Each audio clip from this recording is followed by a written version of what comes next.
In the battle between Trump loyalists and the Republican Secretary of State, Brad Raffensperger, Trump just got destroyed.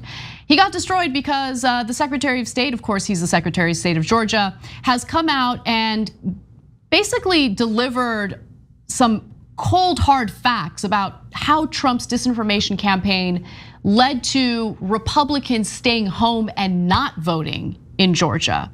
So in a recent interview, Raffensperger said there were 24,000 Republicans in Georgia who actually did vote during the June primaries, but then didn't show up to vote on election day. Here's what he said. They did not vote absentee because they were told by the president, don't go to absentee, it's not secure. But then they did not come out and vote in person. He would have won by 10,000 votes. He actually suppressed his own voting base. But it's so true. I mean, John, take it away. Do you want people to vote or don't you? Well, I mean, we already know that answer. But you get that like some people support you. Like when you, and this is not a new thing, whenever Republicans do the thing where they try to stop college students from voting if they originally lived out of state, they do that because they know that on balance, it takes away the rights of more Democrats than Republicans. But every single time they do that, they do still disenfranchise some Republicans. They're just comfortable with that because they don't care about those people.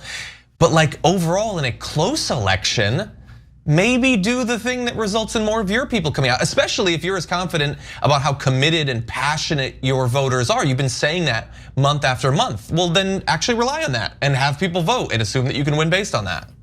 Yeah, it is pretty incredible, right? Because I remember prior to the election happening, there were a few Republican lawmakers who spoke out. I mean, they didn't speak out publicly, but they did speak to reporters to say, look, we're concerned that this is going to, he's unwittingly suppressing Republican voters by spreading this disinformation about mail-in ballots.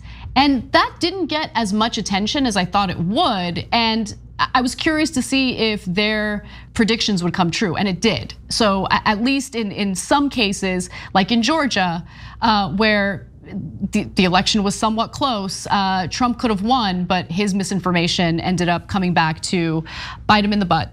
And Raffensperger and his wife, unfortunately, are receiving all sorts of pretty terrible death threats as a result of Donald Trump attacking him.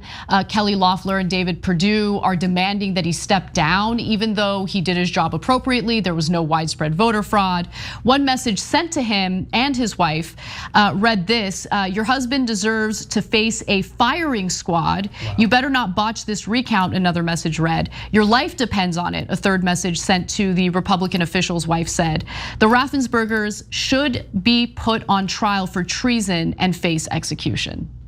So that's what they're unfortunately dealing with. But I do give him a great deal of credit. I don't agree with him on policies. We're not in the same political party, but I do give him quite a bit of credit for sticking to his guns and understanding the importance of maintaining our democratic process.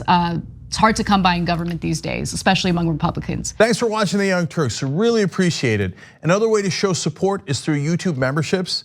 You'll get to interact with us more. There's live chat emojis, badges. You've got emojis of me, Anna, John, JR. So those are super fun. But you also get playback of our exclusive member-only shows and specials right after they air. So all of that, all you gotta do is click that join button right underneath the video. Thank you.